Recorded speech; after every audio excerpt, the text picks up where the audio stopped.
Bien-aimés frères et sœurs dans le Seigneur, encore une fois, je salue chaleureusement chacun de vous dans le nom qui est au-dessus de tout nom, le nom de la rédemption, sachant que nous sommes venus sur cette terre étant tous des égarés, tous des perdus, et que notre travail, c'est de trouver le chemin qui mène à la vie éternelle, le chemin qui mène au salut. Et le Seigneur a dit qu'il y a très peu qui le trouvent. Ainsi, je vous salue dans ce nom de la rédemption, le seul nom au travers lequel le salut nous a été accordé, afin que Dieu puisse vous faire grâce de trouver ce chemin qui est une personne. Ce chemin, c'est le Seigneur Jésus-Christ qui a dit dans Jean chapitre 14, verset 6, que je suis le chemin, je suis la vérité, je suis la vie, et que nul ne peut venir au Père que par moi. Et il n'y a aucun prophète, il n'y a aucune église, il n'y a aucune dénomination, il n'y a aucun fondateur d'église qui est le chemin, mais le chemin, c'est une personne, et cette personne, c'est le Seigneur Jésus-Christ. Ainsi que la grâce tout-puissante repose sur chacun de vous. Quelle que soit votre coloration spirituelle, quelle que soit votre religion, quelle que soit votre communauté, je vous dis simplement que Dieu est unique, mais il y a plusieurs communautés, c'est vrai. Et ces communautés se multiplient parce que c'est Satan qui veut embrouiller les gens. Et nous voyons que la Bible dit que Dieu a tant aimé le monde qu'il a donné son Fils unique, afin que quiconque croit en lui ne périsse point, mais qu'il ait la vie éternelle. C'est Jean 3, verset 16. Et c'est vrai, et le salut ne se trouve qu'en un seul, selon ce que l'apôtre Pierre avait dit aux gens de Saint-Andrin dans Actes chapitre 4, verset 11, verset 12. Et le seul, c'est un seul. Le seul nom qui nous a été donné pour que nous puissions être sauvés, c'est le nom du Seigneur Jésus-Christ. C'est pourquoi dans ces émissions, nous ne parlons que de lui. Tout ce que nous faisons, c'est seulement en son nom. Ainsi, quelle que soit votre communauté, ne soyez pas fanatique d'un homme, ne soyez pas fanatique d'une communauté, ne soyez pas fanatique d'un mortel. Notre absolu, c'est Dieu lui-même. Notre absolu, c'est le Seigneur Jésus-Christ. En dehors de Jésus, tout n'est que du sable mouvant. Ainsi, quelle que soit la communauté à laquelle vous appartenez, même si vous n'êtes pas chrétien, mais que vous avez l'occasion d'écouter ces choses, sachez qu'il n'y a pas de vie ailleurs. La vie se trouve uniquement en Christ, et Dieu nous a envoyé ce cadeau merveilleux de la vie, et il a envoyé seulement au travers de son Fils. La Bible dit que celui qui a le Fils a la vie, et celui qui n'a pas le Fils n'a pas la vie, c'est une vérité. Tous ceux qui rejettent le Seigneur Jésus-Christ, pour d'autres tendances religieuses, d'autres tendances spirituelles, c'est pour leur perdition. Si tu es réellement un fils de Dieu, connu avant la fondation du monde, Dieu va te visiter, Dieu va te montrer le chemin qui mène à la vie, et tu sauras qui est le véritable Dieu. Parce que la Bible dit que, hors la vie éternelle, ceux qui te connaissent, toi, le seul véritable Dieu, et celui que tu as envoyé, à savoir le Seigneur Jésus-Christ. Ainsi, quel que soit votre pays, que vous soyez en Afrique, que vous soyez en Europe, que vous soyez aux États-Unis, que vous soyez sur le continent américain, que vous soyez en Papouasie, en Océanie, que vous soyez au Proche-Moyen-Orient, que vous soyez en Asie, partout ces émissions vont vous atteindre. Que la bénédiction du Tout-Puissant soit sur vous et que le Seigneur vous rende capable de discerner les choses les meilleures et de voir réellement où se trouve la vérité et où se trouve le mensonge. Et nous ne sommes que des serviteurs inutiles. Nous œuvrons pour sa gloire afin que la gloire lui appartienne dans toutes les circonstances et que nous soyons effacés et que lui seul puisse apparaître. Ainsi que Dieu vous bénisse. Priez pour nous comme nous prions pour vous et que la grâce tout-puissante repose sur chacun de vous parce que nous sommes en train de parler des choses que Dieu fait actuellement. Nous ne vous annonçons pas un évangile du passé, mais nous vous annonçons l'évangile du Dieu vivant, qui est vivant jusqu'au moment où je vous parle ici. Et si tu es réellement de Dieu, alors le Seigneur dit que mes brebis entendent ma voix. Tu entendras la voix du bon berger au travers de ce que nous disons. Est-ce que Dieu bénisse? Cramponnez-vous dans vos fauteuils. Enregistrez si vous voulez enregistrer. Téléchargez si vous voulez télécharger. Et nos émissions sont gratuites. Elles ne sont pas payantes. Et elles ne faisons pas payer. Parce que tout ce qui vient de Dieu est gratuit. Nous avons été sauvés gratuitement. Et nous aussi, nous publions la bonne nouvelle gratuitement. Et si Dieu t'a fait grâce d'avoir une belle voix, que tu chantes, ne vends pas ton don. On ne vend pas le don de Dieu. Le don de Dieu, il est gratuit. David nous a laissé des psaumes que nous lisons dans la Bible. Il n'y a personne qui paye de l'argent pour lire les psaumes. C'est gratuit, c'est gratuit. Et ainsi, Dieu vous bénisse et qu'il vous accorde les discernements de choses meilleures. Pendant qu'on crie, nous faisons nous tourner vers lui en disant, Seigneur, nous voici nous tes enfants, parle-nous pendant que nous t'écoutons. Nous sommes en train de nous entretenir avec vous, pour ceux qui sont habituels à ces émissions, du message biblique du temps de la fin. Ce message, cette parole que Dieu a envoyée dans ce temps de la fin, pour réveiller l'épouse, pour préparer l'épouse, afin que l'épouse puisse prendre part à l'enlèvement qui va bientôt arriver, un enlèvement qui est prévu dans la Sainte Écriture, selon 1 Thessaloniciens chapitre 4, verset 13 à verset 18. Vous savez tout ce qui va arriver à la fin de ce temps, et nous sommes la génération privilégiée qui va voir le retour de Christ. Et nous voyons que dans cette génération, il y a des personnes qui sont vivantes maintenant que je vous parle et qui ne passeront pas par la mort. Parce qu'il y en a, quand le Seigneur viendra, certaines personnes seront vivantes. Elles seront tout simplement changées. Elles vont revêtir l'immortalité parce que le corps dans lequel nous sommes, la chair et le sang, n'hériteront pas du royaume. Comprenez, c'est un corps dont l'apôtre Paul l'a qualifié de 3 manières. C'est le corps du péché, c'est le corps de mort et c'est le corps de notre humiliation. Donc vous devez faire attention. Donc nous sommes là avec une espérance vivant dans nos cœurs. C'est l'espérance du retour du Seigneur, c'est l'espérance du retour de l'époux prendre son épouse. Et ce message que vous entendez, c'est le dernier message adressé à toutes les nations. Et celui qui a des oreilles pour entendre, qu'il entende, afin que l'épouse puisse se préparer pour prendre part à l'enlèvement qui va bientôt arriver. Si vous refusez d'écouter ce message, vous privez de la grâce d'abord d'être scellé du Saint-Esprit, parce que le Saint-Esprit n'est qu'au travers des personnes qui ont accepté ce que Dieu fait aujourd'hui. Je prends le Saint-Esprit pour notre temps, ce que Dieu fait aujourd'hui. Et Dieu maintenant va sceller ces personnes du Saint-Esprit qui avait été promis. J'ai toujours dit, il y a 4 choses qui marchent ensemble. Il y a la parole de la promesse, qui arrive dans un âge donné, comme dans notre temps, qui est reçue par les enfants de la promesse. Et quand ils ont reçu la promesse, et qu'ils croient cette la promesse, alors Dieu les scelle du Saint-Esprit qui avait été promis. C'est la 3e chose, parole de la promesse. Enfin, la promesse, Saint-Esprit promis, parce que le Saint-Esprit est une promesse du Père. Et ensuite, ils entrent dans l'héritage promis. 4 choses qui vont ensemble. Si vous n'êtes pas un enfant de la promesse, vous ne recevrez jamais la promesse et vous ne serez jamais scellé du Saint-Esprit qui avait été promis. Comprenez? Ce sont des choses qui vont ensemble. Il y a certaines personnes qui s'étonnent et peuvent faire même 40 ans, même 30 ans dans une assemblée sans jamais parvenir à être scellé du Saint-Esprit. C'est parce que dès le départ, comme Judas était dès le sein de sa mère enfant de la perdition. Et si tu es un enfant de la perdition, je ne le souhaite pas, mais si tu l'es, en tout cas, tu peux faire même 50 ans dans une église, tu n'arriveras jamais au baptême du Saint-Esprit. Parce que le Saint-Esprit, c'est la promesse du Père. Pour ceux qu'il a connus d'avance, avant que le monde ne fût. Alors nous parlons de ce message, et ce message n'est pas venu en l'air comme ça. Dieu, dans sa manière de faire, et au temps marqué, Dieu envoie ses envoyés.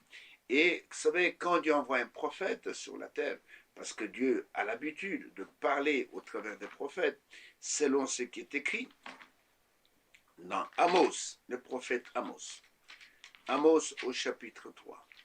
Nous allons rappeler toutes ces choses pour que ceux qui sont de Dieu, qu'ils soient affermis dans la parole de Dieu.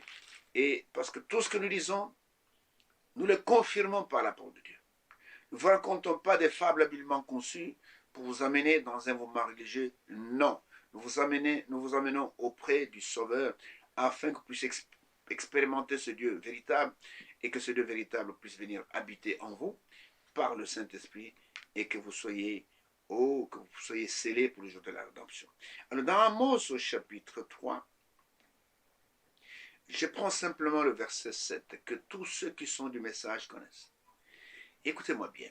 Il est dit, car le Seigneur l'Éternel ne fait rien, je peux dire sur la terre, sans avoir révélé son secret à ses serviteurs, les prophètes. Pas les pasteurs, pas les évangélistes, pas les apôtres. La parole vient premièrement aux prophètes. Si toi tu contestes ça, tu dis écoutez, je suis pasteur, moi aussi je reçois la parole de Dieu. Non. dans un âge donné, si Dieu veut parler, et il va d'abord adresser sa parole au prophète. Regardez, entre Malachie, le dernier prophète de l'Ancien Testament, et Jean-Baptiste, je peux dire le premier prophète du Nouveau Testament, parce que Jean-Baptiste était prophète, il y a eu 400 ans. 400 ans au travers Dieu n'a plus parlé, parce qu'il n'a pas envoyé d'autres prophètes. Pourquoi? Parce que tout ce qui devait être dit avant l'arrivée du Seigneur, du Messie, était déjà dit. Vous comprenez? Et quand Jean-Baptiste est venu, les gens devaient faire attention. Quand un prophète apparaît sur la scène, vous devez faire attention parce qu'il ne vient pas à vide. Il a un message que Dieu lui a donné, qu'il doit donner pour le peuple de Dieu. Ce n'est pas pour tout le monde, pour le peuple de Dieu. Alors, Dieu ne fait rien sur la terre sans avoir révélé. Et tout ce que Dieu fait, c'est par révélation. Il n'est pas dit ici, Dieu ne fait rien sur la terre sans avoir envoyé des théologiens avec de cours bien préparés. Non, sans avoir révélé. Tout ce que Dieu fait, notre relation avec lui, c'est uniquement par révélation. Dieu est tellement grand, on ne peut pas l'étudier. Personne ne peut étudier Dieu. La théologie, c'est théos, logos, c'est l'étude de Dieu. On n'étudie pas Dieu, on croit Dieu. Et quand on croit Dieu, Dieu se révèle à vous. Dieu se révèle afin que vous puissiez le connaître. Et le Seigneur a crié dans Matthieu chapitre 11, verset 25 jusqu'au verset 27, « Je te loue, Père, Seigneur du ciel et de la terre, de ce que tu as caché ces choses aux sages et intelligents et de ce que tu les as révélées. Pas de ce que tu as envoyé des enseignants, des théologiens. Tu les as révélés aux petits-enfants. Je te loue, Père, de ce que tu l'as voulu ainsi. » Vous comprenez? Et il va ajouter, prenez même avec moi cette écriture-là, Matthieu chapitre 11. Regardez ce qu'il va ajouter, quand pour avoir dit ce que j'ai dit là, il va ajouter au verset 27. Il dit, « Toutes choses m'ont été données par mon Père, et personne ne connaît le Fils, si ce n'est le Père, personne non plus ne connaît le Père, si ce n'est le Fils, et celui à qui le Fils veut le révéler. » Vous comprenez? Tu ne peux pas aller dans une école de théologie, une école biblique pour apprendre qui est Jésus. Apprendre. Regardez, quand le Seigneur a posé la question à ses disciples dans Matthieu chapitre 13, « Qui dit-on que je suis moi, le Fils de l'homme ?» Ils ont été embarrassés. « Qui dit-on que je suis moi, le Fils de l'homme ?» Et ils ont répondu un peu avec la radio-trottoir. Certains disent que tu es Jean-Baptiste, d'autres disent que tu es Jérémie, et que tu es peut-être Ésaïe. Mais dis non, laissez un peu ça de côté. Mais pour vous qui me suivez, qui dites-vous que je suis? Toi qui es à l'église, toi qui vas tout le temps avec ta Bible à l'église, Jésus c'est qui pour toi? Et vous allez voir que selon les communautés, il y en a pour qui Jésus c'est le Fils éternel de Jéhovah. Il y en a d'autres, c'est le Fils éternel de Marie. Il ne peut rien faire sans que Marie l'ait ordonné. Il y en a, c'est la deuxième personnalité de la Sainte Trinité. Jésus n'est pas tout ça. Jésus, on le reconnaît simplement par révélation. Il est écrit dans 1 Corinthiens chapitre 12, verset 13, plutôt verset 3, il est écrit que nul ne peut dire que Jésus est Seigneur si ce n'est par le Saint-Esprit, ou si vous voulez, si ce n'est par la révélation du Saint-Esprit. Alors, le Seigneur dit, personne ne connaît le Fils. Aucun théologien ne connaît le Fils, si ce n'est le Père. Et quand le Seigneur pose la question et qu'il s'est embarrassé, Pierre a levé la main et dit, Seigneur, je connais la réponse. Il dit, Pierre parle. Il dit, je sais qui tu es le Christ, le Fils de Dieu.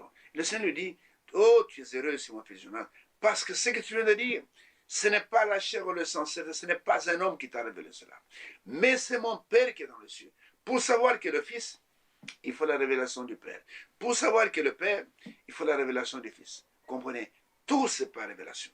Alors nous voyons que, mes bien-aimés frères, mes bien-aimées sœurs, Dieu nous a envoyé un message puissant au travers d'un prophète. Et ce prophète, nous le relisons tout le temps, c'est celui dont il est question dans Malachie chapitre 4, verset 5, verset 6. Cette parole est accomplie littéralement dans notre temps. Voici, je vous enverrai le prophète avant que le jour de l'Éternel arrive. Ce jour grand et redoutable, c'est le jour de jugement, c'est le jour de la colère.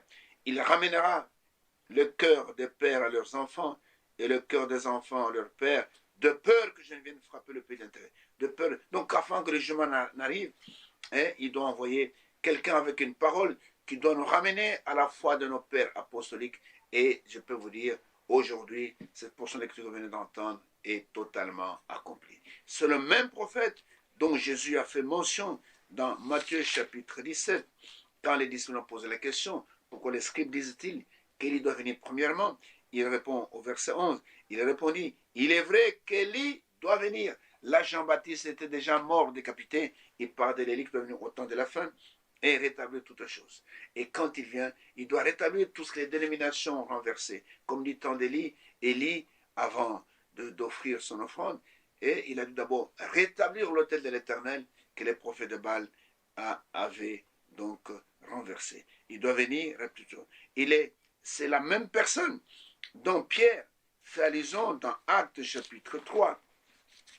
Actes chapitre 3, commençant par le verset 19, où Pierre parle des temps de rétablissement de toutes choses, dont Jésus doit être retenu au ciel jusqu'à ce que ce temps puisse arriver. Il est dit au verset 19, dans chapitre 3, « Répentez-vous donc et convertissez-vous, pour que vos péchés, par aux Juifs, soient effacés, afin que des temps de rafraîchissement viennent de la part du Seigneur, et qu'il envoie celui qui vous a été destiné, Jésus-Christ. Écoutez, que le ciel doit recevoir, que ce doit retenir, jusqu'au temps du rétablissement de toutes choses. Ce temps, c'est notre temps. Au travers d'un prophète, tout a été rétabli. Le rétablissement de toutes choses, et dont Dieu a parlé anciennement par la bouche de ces saints prophètes d'autrefois. Vous comprenez, nous sommes en ce temps-là. Et si vous rejetez ce que Dieu fait aujourd'hui, vous rejetez automatiquement le dessein de Dieu pour ce temps, et vous êtes étranger aux bénédictions, aux promesses de Dieu. Alors nous avons cheminé avec cet homme, William Branham, c'est lui dont c'est Élie qui devait venir en ce temps de la fin.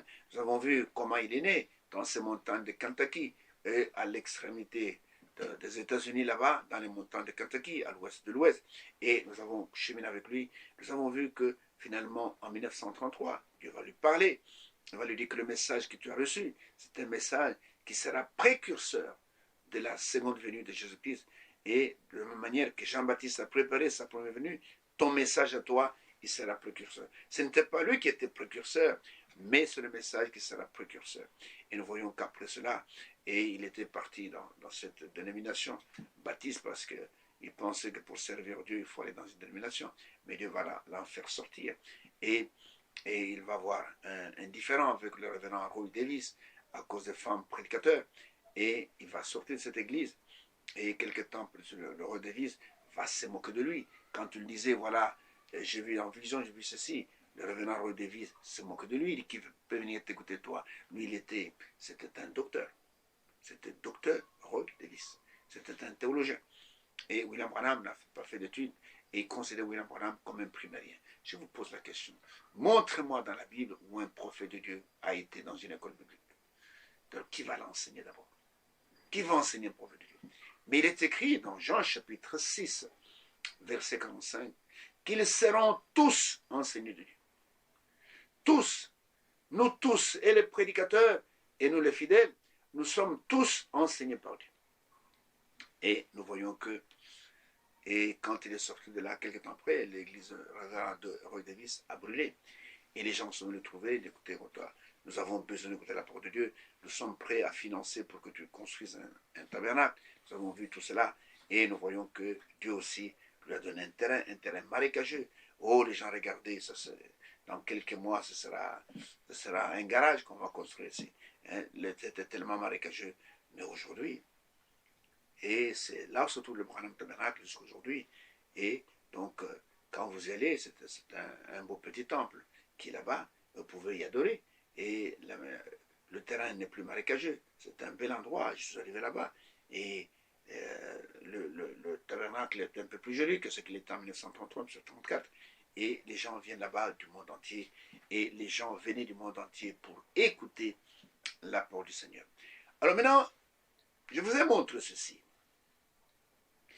Dieu, quand il envoie quelqu'un, écoutez-moi bien, surtout vous les prédicateurs, Dieu ne peut pas envoyer quelqu'un et l'abandonner.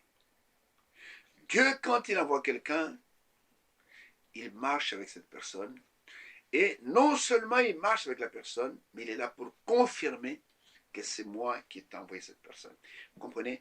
Quand le Seigneur a envoyé Moïse en Égypte pour aller délivrer Israël, le Seigneur n'est pas resté loin de l'Égypte, il était avec Moïse. Il était avec Moïse pour confirmer. C'est lui qui faisait les miracles. C'est lui qui faisait que l'eau c'est pas moi, de l'Égypte était devenue tout ensemble. C'est lui qui a fait qu'il y ait des grenouilles partout. Ce n'était pas Moïse. Moïse parlait, c'est vrai, mais c'est Dieu qui exécutait. Et nous voyons que Dieu, dans sa manière d'agir, il a toujours confirmé les serviteurs qu'il envoie. Même quand il a envoyé les disciples dans le Nouveau Testament, regardez ce qui est écrit dans les évangiles, quand il a envoyé ses disciples. Prenons d'abord, par exemple, Matthieu chapitre 28, juste les derniers versets de l'évangile selon Matthieu. Regardez ce qui est écrit. Hein? Il leur dit ceci, verset 19, ainsi de suite, verset 20, je veux se lire dans Marc, il dit, allez, faites toutes les nations, tes disciples, les baptisant au nom du Père, du Fils et du Saint-Esprit. Nous comprenons cela. Ce n'est pas un baptême trinitaire. Et enseignant, observez tout ce que je vous ai prescrit, il dit, et voici, je suis avec vous tous les jours jusqu'à la fin du monde. Je ne vous abandonne pas. Je vous pose la question, vous théologiens. Est-ce que Jésus a menti ici? S'il n'a pas menti, où est-ce qu'il est? Vous enseignez qu'il y a une trinité de personnes en Dieu. Qu'il y a le Père, il y a le Fils et le Saint-Esprit. Maintenant, le Fils ici dit, je suis avec vous tous les jours jusqu'à la fin du monde. Comment expliquez-moi ça? Où est-ce que vous voyez Jésus dans le monde ici? En fait, il est avec nous sous la forme de l'Esprit. Parce que le titre ou les fonctions de Père, Fils et Saint-Esprit, ce sont les fonctions d'un seul Dieu. Il a marché avec Israël dans la colonne de feu. Il était là, le Dieu suprême en tant que Père. Et il a marché sur la terre en tant qu'un homme. On l'appelle Emmanuel, c'est-à-dire Dieu avec nous. Mais il a promis d'être avec nous sous la forme de l'Esprit. Aujourd'hui, il agit sous la forme de l'Esprit. Il est non seulement avec nous, mais il est en nous. Et dans Marc au chapitre 16, ça c'est encore plus explicite. Il est dit au verset 19, verset 20, il est dit, le Seigneur, après leur avoir parlé, donc aux 11 qui étaient là, fut enlevé au ciel, et il s'assit à la droite de Dieu, écoutez, et ils s'en allèrent prêcher partout. Le Seigneur travaillait avec eux et confirmait la parole par les miracles qui l'accompagnaient. Je vous pose la question. Le Seigneur est monté au ciel.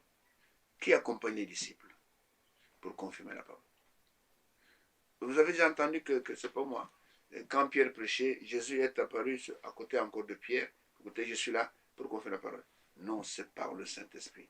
Oh, que Dieu vous aide, que les écarts tombent de vos yeux pour comprendre que toute la plénitude de la divinité habite corporellement en Jésus-Christ. Donc, la manière d'agir de Dieu, il avait dit à ses disciples, de même que le Père m'a envoyé. Mais le Père envoie le Fils en venant habiter dans le Fils, de même je vous envoie. Et de la même manière, il vient habiter dans ses envoyés, aujourd'hui, si Dieu vous envoie, si Christ vous envoie, il doit être en vous. Parce que celui qui prêche, celui qui témoigne, si ce n'est pas le cas, vous êtes simplement un aventurier. Si Christ n'est pas en vous, vous êtes un faux prédicateur. Parce qu'il avait dit à ses disciples, oh, demeurez à Jérusalem, ne quittez pas Jérusalem. Acte chapitre 1er. Commencez par le verset 4 jusqu'au verset 9. Jusqu'à ce que vous serez revêtus de la puissance d'en haut. C'est à ce moment-là que vous serez mes témoins. À Jérusalem, en Judée, en Samarie, vous serez fait de la terre. Et regardez ce qu'il écrit, déjà depuis l'Ancien Testament, dans Ésaïe chapitre 44, verset 25 et une partie du verset 26. Il dit ceci. Il dit, j'anéantis les signes des prophètes de mensonges. Je proclame insensés les devins. J'ai fait reculer les sages. Et je tourne leur science en folie. Je confirme, écoutez, la parole de mon serviteur, et j'accomplis ce que prédisent mes envoyés. Voilà ce que Dieu fait dans tous les âges. Quand Dieu envoie quelqu'un, il n'est pas loin, il est là pour confirmer la parole qui sort de sa bouche. Il est là pour exécuter, pour accomplir ce que prédisent mes envoyés. Regardez quand Moïse est parti et que Josué est resté, voilà ce que l'Éternel dit à Josué, dans Josué au chapitre 3, juste en face de Jéricho, avant qu'il ne puisse, plutôt en face du Jourdain. Voilà ce que le Seigneur déclare à Josué au verset 7. Parce que les gens étaient habitués à Moïse. Ils savaient que Moïse était serviteur de Dieu. Mais Moïse maintenant est parti. Voici Josué. Qu'est-ce qui nous dit que cet homme est envoyé de Dieu? On peut se poser la question. Souvent, quand un vrai serviteur s'en va, les gens se posent des questions quand ils voient d'autres personnes. Qu'est-ce qui me dit que celui-ci est un serviteur de Dieu? Ah, avec l'autre, on était sûr, parce que nous avons des témoignages qu'il a entendu la voix audible. Mais celui-ci, qui nous prouve que c'est un serviteur de Dieu? Alors l'Éternel dit à Josué ceci, Josué 3, verset 7. L'Éternel dit à Josué, écoutez, aujourd'hui, je commencerai à t'élever aux yeux de tout Israël. Vous entendez ça? Afin qu'ils sachent que je serai avec toi comme j'ai été avec Moïse. Dieu confirme toujours ses serviteurs. Toi, prédicateur, si c'est Dieu qui t'a envoyé, Dieu doit te confirmer devant ceux à qui tu prêches la parole de Dieu. Si tu n'as pas cette confirmation, si tu n'as pas cet accompagnement, alors arrête-toi de prêcher. Tu es simplement un autodidacte. Il n'y a pas d'autodidacte dans le royaume de Dieu. Il n'y a que des serviteurs que Dieu a mandatés qui peuvent être utiles au peuple de Dieu. Tous ceux qui sont autodidactes, ils finissent par interpréter la parole à leur manière. Ils finissent par tomber dans les pièges du diable. Ils finissent par les fausses doctrines. Mais celui que Dieu envoie ne peut jamais tomber dans les mains de Satan. Pourquoi? Parce que Dieu habite en lui.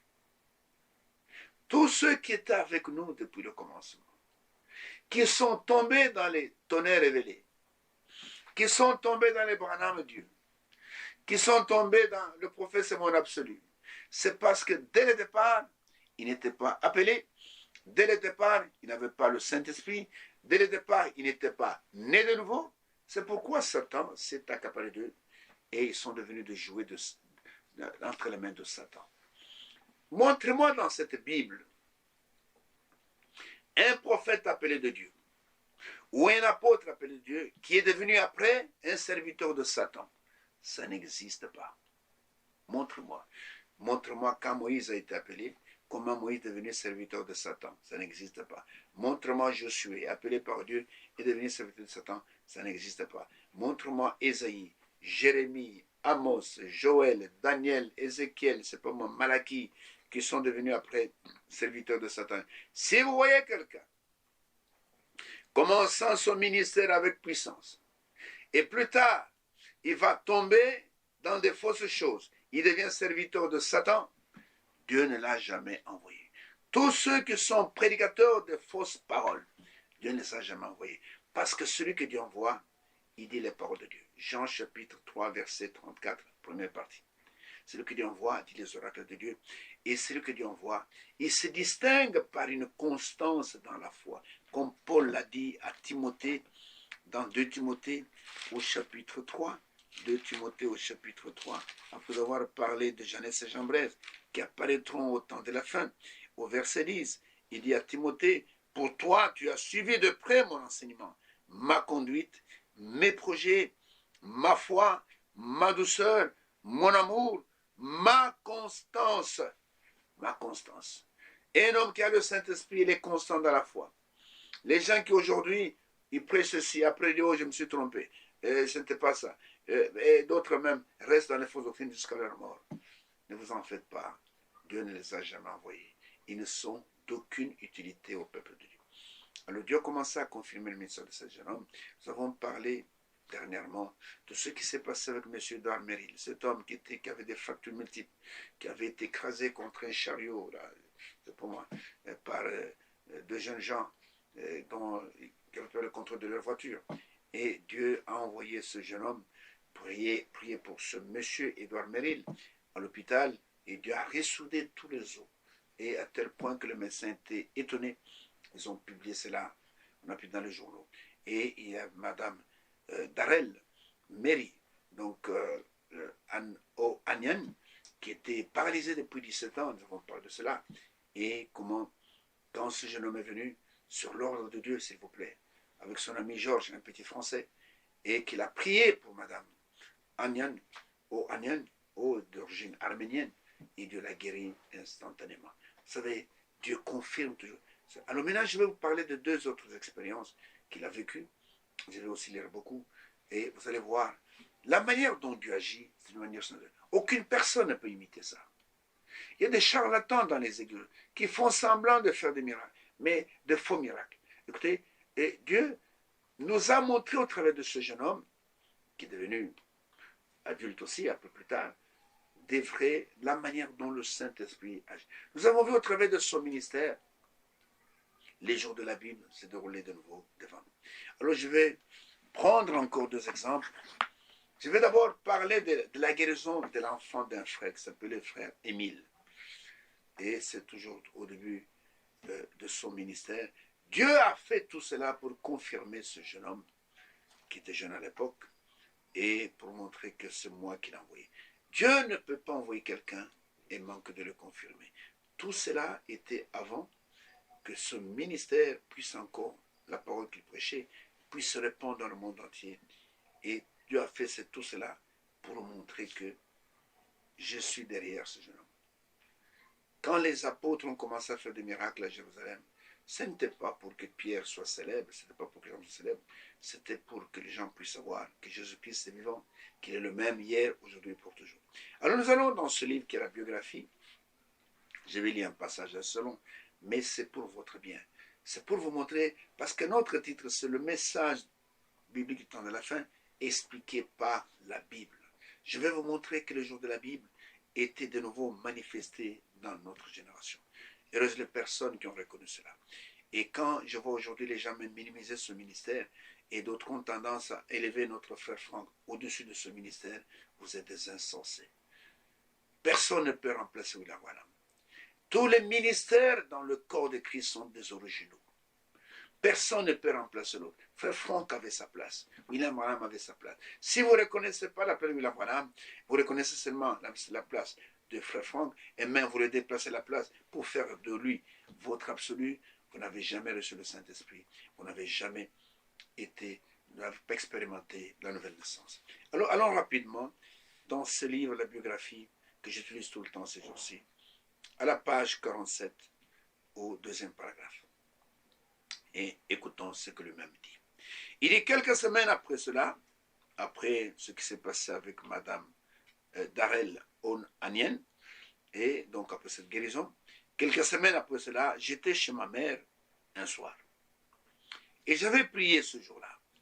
Et il me semblait que je ne pouvais simplement pas avoir la victoire dans mes prières. Aussi, j'allais dans ma chambre pour prier. Il était environ 1h du matin, quand tout à coup, quelque chose de blanc s'approchait de moi. Et je pensais que c'était cette pile de vêtements que maman avait l'habitude de mettre sur ma chaise. Mais c'était l'ange du Seigneur. Vous voyez, depuis sa jeunesse, il voyait l'ange. Tout comme dans l'Ancien Testament. Tout comme Gédéon avait l'ange du Seigneur. Tout comme, c'est pas moi, je peux vous... c'est pas moi, le Manoach, le père de Samson, avec sa femme, on vit l'ange du Seigneur. Et l'ange du Seigneur est apparu dans notre âge, dans notre temps. Les jours de la Bible étaient de nouveau parmi nous. Mais c'était l'ange du Seigneur. Cette nuit, vous savez, vint là et où j'étais. Je me vis debout dans une chambre, donc qui se voit lui-même. C'était une petite maison à 2 chambres.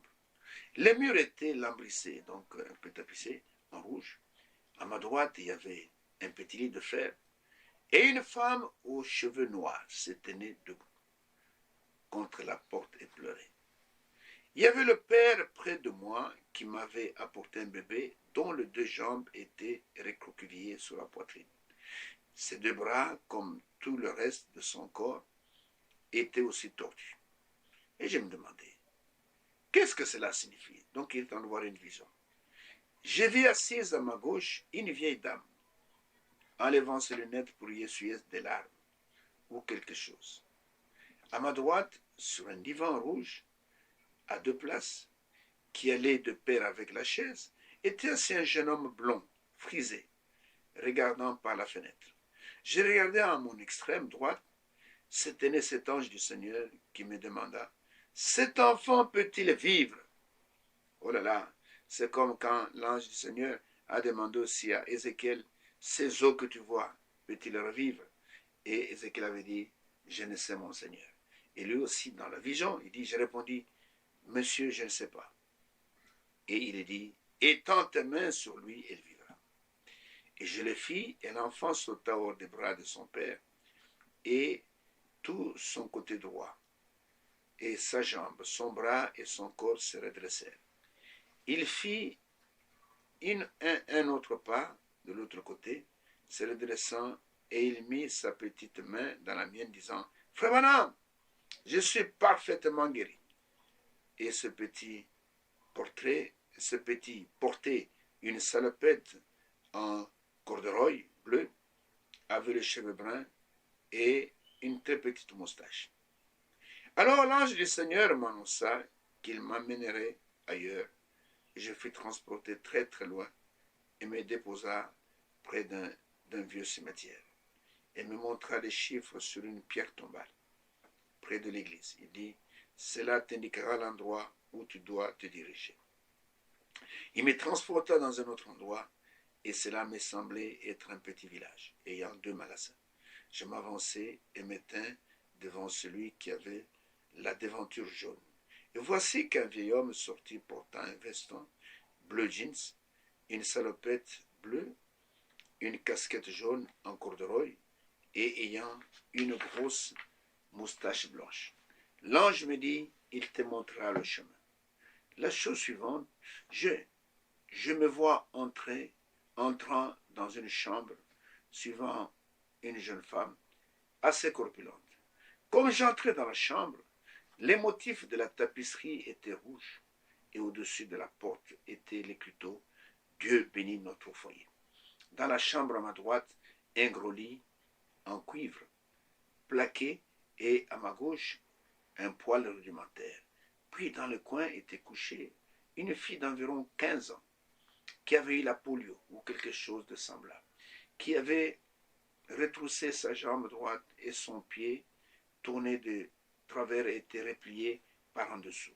Elle avait l'air d'un garçon, sauf que sa chevelure était comme celle d'une fille, et ses lèvres étaient en forme de cœur, comme une fille. Et l'ange me dit, cette fille peut-elle marcher? J'ai répondu, monsieur, je ne sais pas. Il dit, étends tes mains sur sa poitrine. Donc je pensais que c'était un garçon. Puis il me demanda de mettre, puisqu'il me demandait de mettre mes mains sur sa poitrine. J'ai fait comme il me demandait, et j'entendis quelqu'un dire, louange au Seigneur.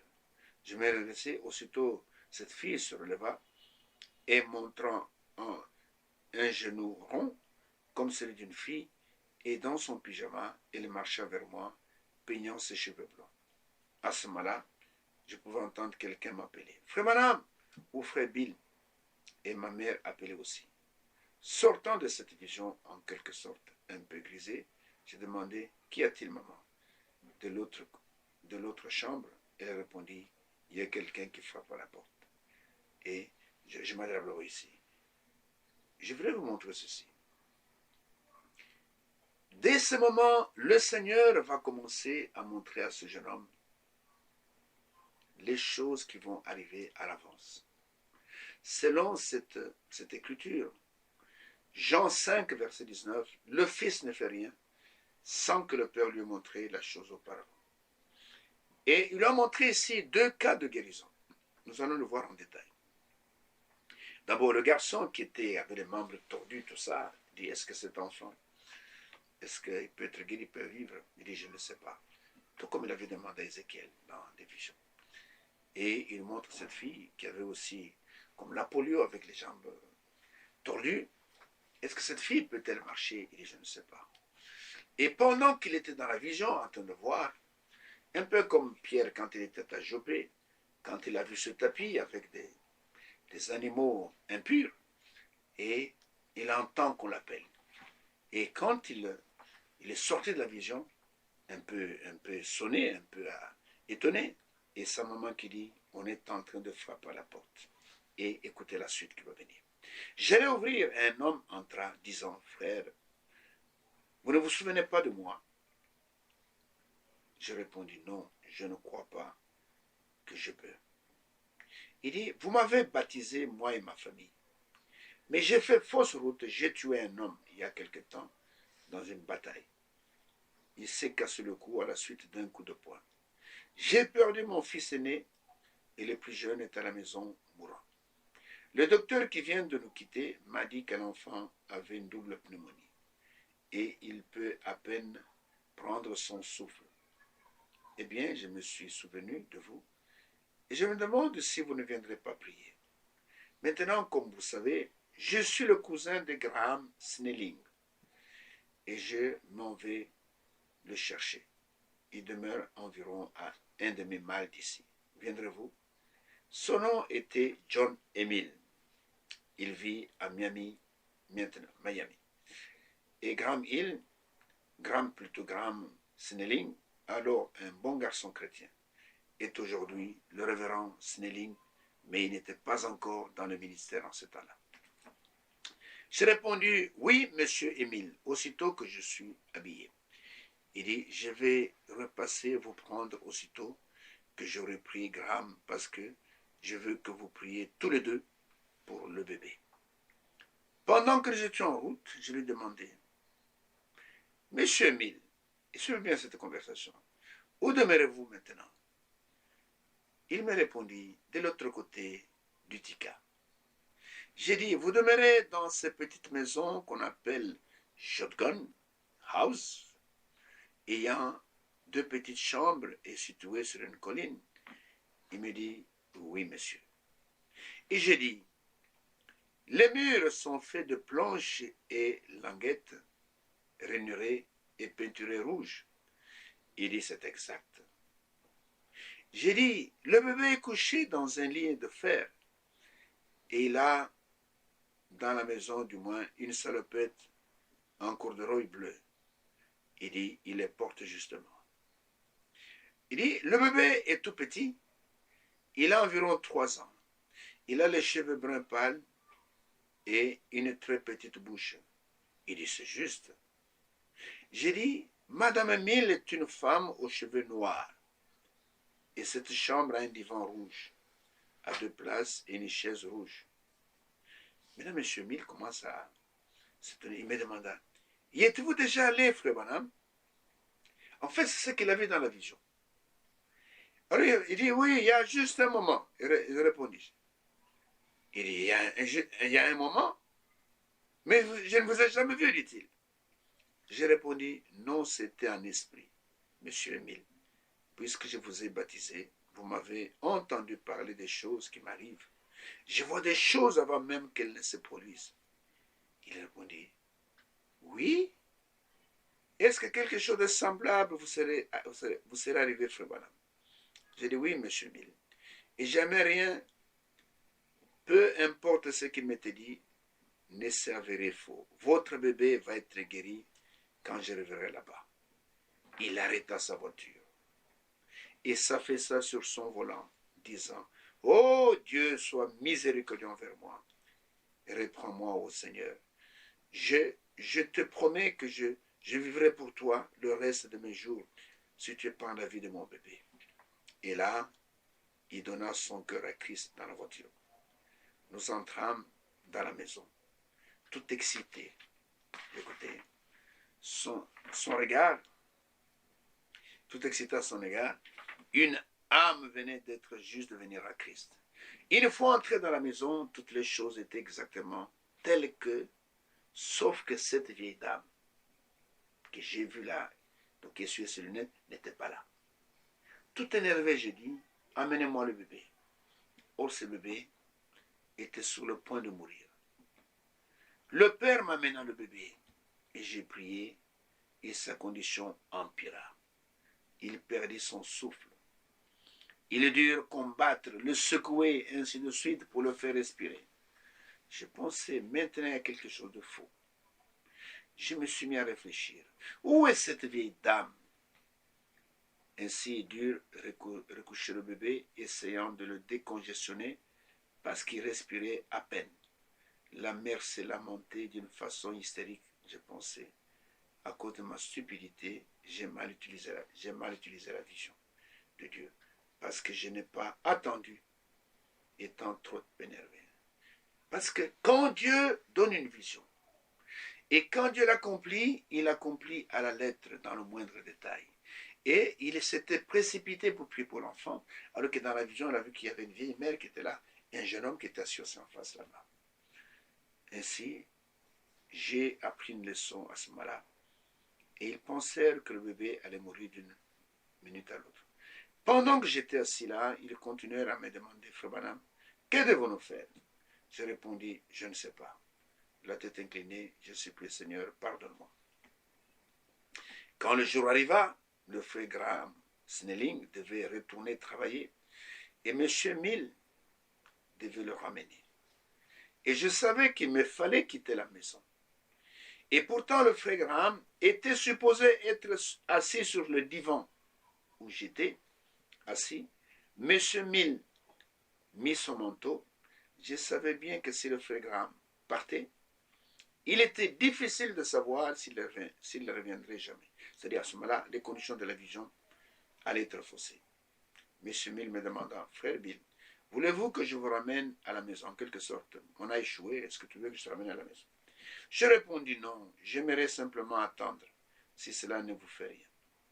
Et j'ai détesté être obligé de dire cela et rester dans la maison, juste avec la mère de l'enfant, parce qu'ils étaient un jeune couple. Frère Graham mit son manteau et se dirigea vers l'extérieur, et l'autre dit à sa femme, donc M. Mill, je serai de retour dans un moment. Et s'il partait, les conditions de la vision n'étaient pas accomplies. J'ai pensé au Dieu. Je devrais alors rester ici toute la journée, peut-être encore une nuit, toute une nuit, attendant cette vision. Que puis-je faire? Et regardant à la fenêtre, voici qu'arrivait la grand-mère, la vieille qui manquait dans la vision de l'enfant, au coin de la maison. Elle portait des lunettes. J'ai pensé, ça y est, Seigneur, si seulement Graham ne sort pas. Elle avait l'habitude d'entrer par la porte avant, mais cette fois-ci, sans savoir pourquoi, elle vint par la porte arrière et entra dans la cuisine. La jeune femme courut se jeter dans ses bras et dans le bras de sa mère. Elle embrassa. Sa mère demanda, est-ce que le bébé va mieux? Maman, cria la jeune femme, il est en train de mourir. La grand-mère s'est mise à pleurer. Je ne pouvais rien dire, juste attendre. Frère Graham fit le tour. Je me levai afin qu'il puisse s'asseoir. Et parce que c'était sa parenté, il s'est mis à pleurer aussi. J'ai pensé, si seulement cette dame pouvait venir s'asseoir dans cette chaise rouge. Donc il attendait de voir comment Dieu allait accomplir cela. Il ne pouvait pas forcer, madame, venez vous asseoir ici. J'allais vers la porte où M. Émile attendait, son manteau sur le dos, prêt à partir, et parce que, par ce temps froid, la mère de l'enfant leva les mains bien hautes et commença à pleurer, exactement comme dans la vision. Puis la dame âgée prit siège et chercha un mouchoir, tant pour essuyer ses larmes comme pour enlever la buée de ses lunettes. J'ai dit, Monsieur Mill, avez-vous encore confiance en moi en tant que serviteur de Christ? En tant que serviteur de Christ. Il répondit, certainement, frère Branham. J'ai dit, je peux vous dire maintenant que tout à l'heure, j'ai devancé la vision. Et c'est pourquoi ce n'est pas arrivé. Si vous avez toujours confiance en moi, allez me chercher le bébé. Il répondit, je ferai ce que vous me dites, frère Branham. Il m'amena le bébé et j'ai mis mes mains sur lui et prié. Seigneur, pardonne la stupidité de ton serviteur. J'ai parlé avant la vision. Mais maintenant qu'on sache que tu es le Dieu du ciel et de la terre.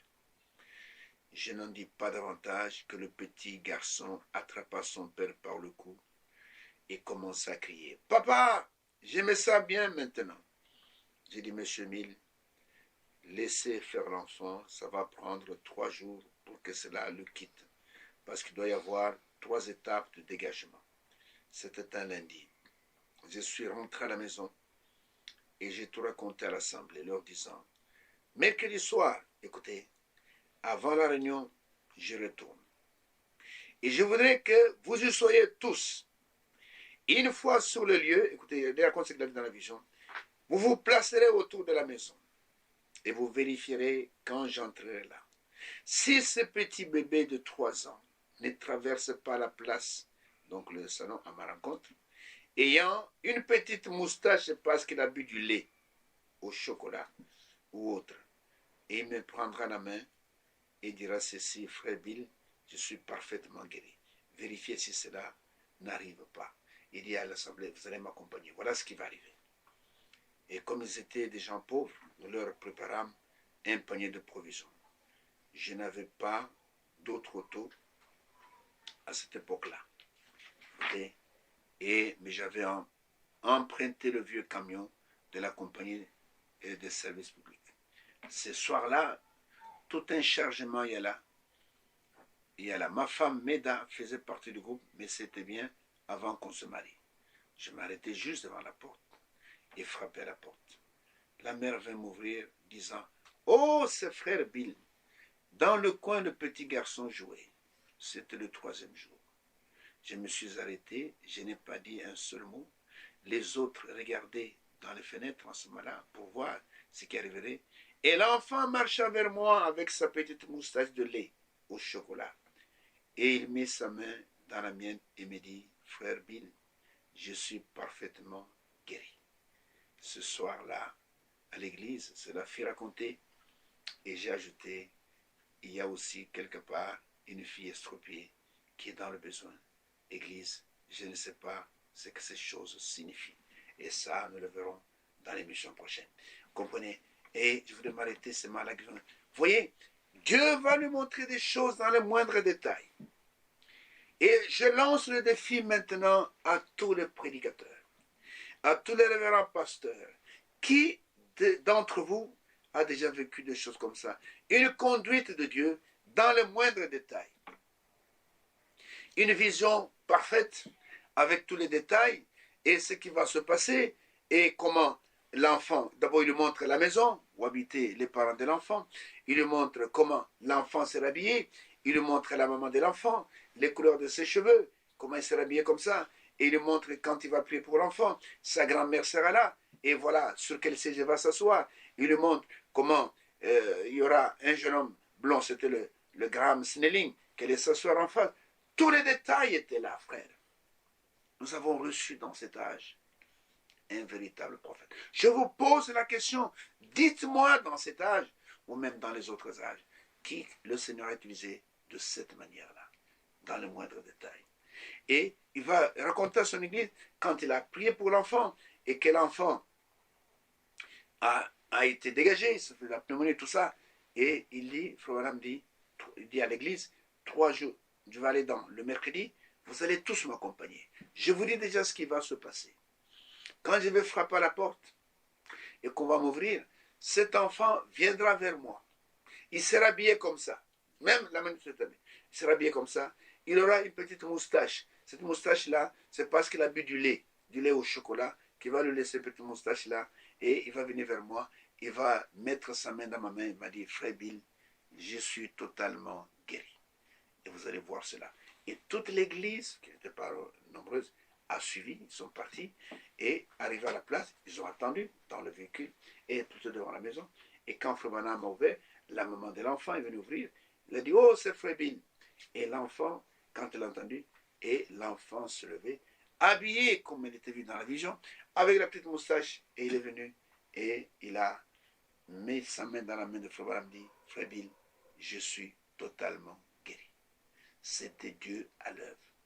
Je confirme la parole que prononcent mes serviteurs et j'exécute ce que prédisent mes envoyés. Mes bien-aimés frères, mes bien-aimées sœurs, si je vous raconte ces choses, c'est pour vous dire que Dieu nous a visités dans cet âge. Le soleil levant nous a visités dans ces temps de la fin. Les jours de la Bible se sont manifestés dans notre temps. Mais je pose la question, comme Ésaïe l'a posée dans Ésaïe 53. Oh, qui a, qui a cru à ce qui nous est annoncé? Qui a reconnu le bras de l'Éternel? Qui a reconnu quand cette parole de Malachie 4, verset 5, verset 6 est accomplie au milieu de nous, et que le prophète Élie, envoyé selon la prophétie, selon la promesse, est apparu, un prophète promis pour un peuple promis, avec une parole promise, et cette parole promise, quand vous la recevez, Dieu vous scelle de l'esprit promis. Qui a reconnu cela? Même ceux qui prétendent l'avoir reçu, l'avoir reconnu, sont tombés dans des extrêmes. Mais ceux qui sont de Dieu garderont toujours l'équilibre. Un jour, Frère Branham a dit à Frère Peregrine, qui était pasteur dans l'assemblée de Tucson, il lui a dit qu'il voulait un peu l'élever. Il dit, Frère Perry, gardez l'équilibre. Gardez l'équilibre. Et je peux vous dire aussi, celui qui a le Saint-Esprit, il est stabilisé, il garde l'équilibre. Et il n'y a qu'un seul Dieu, il n'y a pas de Dieu. Frère Branham était le serviteur de l'Éternel, serviteur de Dieu. Et il n'y a qu'un seul Dieu, et qui est le maître du ciel et de la terre. C'est lui le créateur du ciel et de la terre. Et le seul Dieu qui est omniprésent, qui est omnipotent, qui est omniscient. Et Frère Branham n'est pas Dieu. Tous ceux qui aujourd'hui croient que Frère Branham est Dieu sont simplement séduits par Satan. Et s'ils ne se répandent pas avant de quitter cette terre, leur destinée, c'est la perdition. Parce qu'on ne change pas de Dieu. Dieu ne change pas. Il est le même. Il est le même hier, aujourd'hui, pour toujours. Il a dit dans Malachie, chapitre 3, verset 6, « Je suis Dieu et je ne change pas. » Et dans le Nouveau Testament, Hébreux 13, verset 8, et il est dit, Jésus-Christ est le même hier, aujourd'hui, pour toujours. Et regardez comment il a accompli ces choses dans la vie de ce jeune homme. Et c'était des choses extraordinaires. Donc l'enfant de M. Mill a été totalement guéri d'une manière extraordinaire. Et il lui a donné d'abord la vision de ce qui devait arriver. Et il a confirmé, il a accompli ce qu'il a dit à son serviteur. Et nous voyons que c'était Dieu, nous montrant que les temps de la Bible étaient de nouveau devant nous. Et dans la vision, il a posé la question, est-ce que cet enfant peut être guéri? Il dit, je ne sais pas. Et tout comme il avait demandé Ézéchiel. Et nous allons voir dans la prochaine émission, cette jeune fille, qui est la fille de Mme Harold Nell, et qui sera aussi guérie miraculeusement. Et il va poser la question, est-ce que cette fille, est-ce qu'elle peut marcher? Elle avait des jambes, il avait souffert de la polio, complètement recroquevillée. Et nous voyons que quand il va prier, les jambes vont se redresser. Ce genre de miracle, aucun farceur ne peut le faire. Il n'y a que quelqu'un envoyé de Dieu qui peut faire cela. Et William Branham était réellement un homme envoyé de Dieu, un man sent from God. Et que Dieu bénisse. Si vous l'avez reconnu, si vous avez reconnu la visitation dans notre temps, je peux seulement vous dire, vous êtes un bienheureux. Que Dieu bénisse. Et si c'est la volonté du Seigneur, je vous donne rendez-vous à l'émission prochaine.